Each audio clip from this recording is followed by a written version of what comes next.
Did you know there are health requirements you and your child must take care of before he or she can register for kindergarten?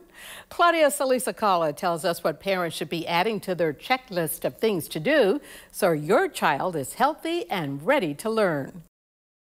The start of the school year is an exciting time for your little student, especially for those about to start kindergarten. Children are excited to come to school. They think they're going to the big school, and there's a lot of enthusiasm. But before proud parents can take those first day of school pictures, there are health requirements you and your child will have to complete. We've put together a helpful checklist, starting with everyday health skills. One of the biggest that your child should know is how to use the bathroom. Can't keep a child out of school for not being potty trained. But definitely, for parents, we say, start training them. They definitely need to, you've got the summer, if they are not trained already for kindergarten, work on it.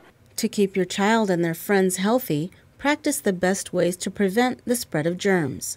Make sure they cover their nose and mouth with a tissue when they cough or sneeze. Also teach them to sneeze or cough into their sleeve.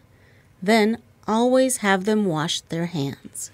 You want to make sure that they're washing their hands and not just putting their hands in the water and, make sure the soap comes off.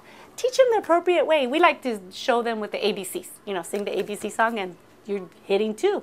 You're teaching them to be clean, and then you're teaching them the ABCs. Maria's 4-year-old daughter, Lucy, is up to date on her immunizations and health exams. Lucy is looking forward to starting kindergarten at Houston Elementary School. And with Mom's help, she's already mastered a few everyday health skills. How they request to use the bathroom, when they are in kindergarten, how they address the teacher, how to properly enter the cafeteria and when it's an appropriate time to leave, and how they are supposed to wash their hands in school. In the meantime, Mom will be scheduling her doctor's appointment for a physical exam. This should be done after March of the same year your child starts school. While there, the doctor will be assessing your child's vision, hearing, and oral or speech skills. This was an important visit for Maria's oldest daughter, Edna, who just finished kindergarten.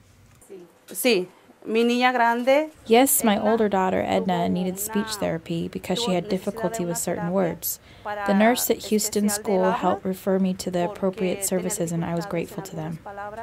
Another visit to schedule is a dental checkup. This one should take place within 1 year of starting kindergarten. This is required for all children entering public school for the first time, and it must be done by a licensed California dental health care professional. So try to get that in so we know they have healthy teeth. I can't tell you the number of children I send home with toothaches, and that can be avoided. It can be avoided, and they have a pretty smile. Last but certainly not least, your child will need written evidence of up-to-date immunizations for polio, measles, mumps, rubella, diphtheria, tetanus, pertussis, hepatitis B series, and varicella or chickenpox. Your child will also need to have had Hib once in their lifetime, which prevents meningitis and pneumonia. He or she will also need a tuberculosis screening skin test.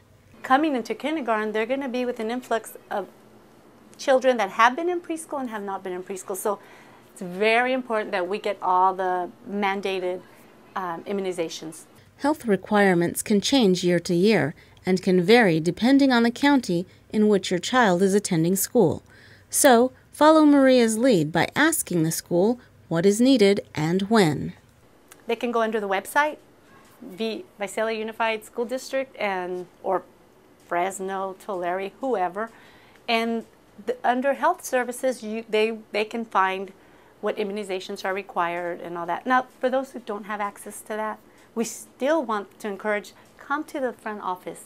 And front office is happy to give them the requirements, so it's not something that the child is being excluded from school for not having. I'm Claudia Solis Alcala for 0 to 5 in 30 minutes. Thanks, Claudia. And for a checklist of health requirements for kindergarten entry, call the elementary school in your neighborhood or visit the 0 to 5 in 30 minutes website at valleypbs.org.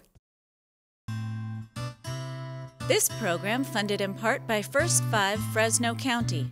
At First 5, we focus on the first 5 years of life. We fund programs and services that better the lives of children in Fresno County.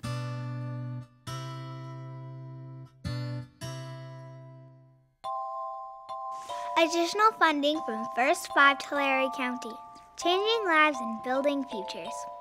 Because it's all about the kids.